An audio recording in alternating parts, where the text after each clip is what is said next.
So picture this. It's the morning of April 11th, 1986.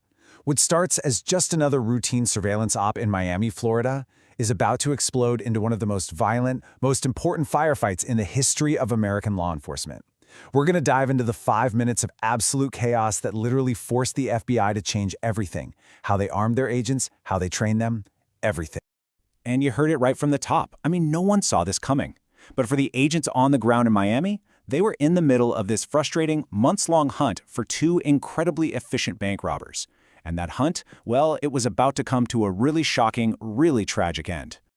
But to really get what happened in those 5 minutes, you've got to understand this story doesn't just start with a gunfight. Nope.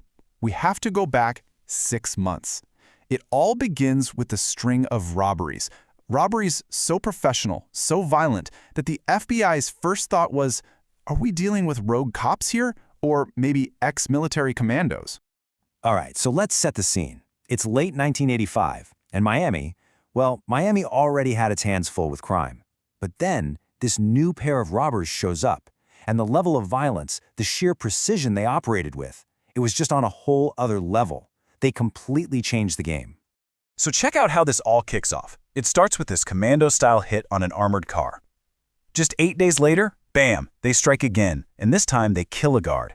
This is where investigators get their first real link. Ballistics finds .223 shell casings at both scenes. It proves, without a doubt, it's the same crew.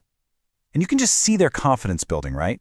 By November, they're so bold they're hitting 2 different banks in less than 90 minutes. I mean, the efficiency is just terrifying. Naturally, for the FBI's Violent Crimes Unit, this becomes priority number 1.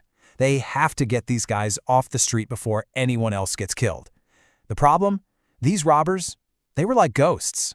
I mean, the investigation was just hitting a brick wall over and over again. The suspects always masked, always gloved. Their getaway cars stolen, of course, then ditched and wiped totally clean of evidence. Witnesses couldn't give a good description because they were either terrified or forced flat on the ground. And then get this, in just an unbelievable stroke of bad luck, the security cameras at one of the banks weren't even working during the robbery. It was like the perfect crime spree. Investigators had nothing, absolutely nothing to go. And this quote from the lead agent, Gordon McNeil, it really tells you everything you need to know about what the FBI was thinking. The discipline these guys had, the way they moved, how they handled their weapons, it all just screamed professional training. The idea that they might be hunting their own, men with law enforcement or elite military training, that was a really, really scary thought. So the first potential break in the case comes from this incredibly brave citizen.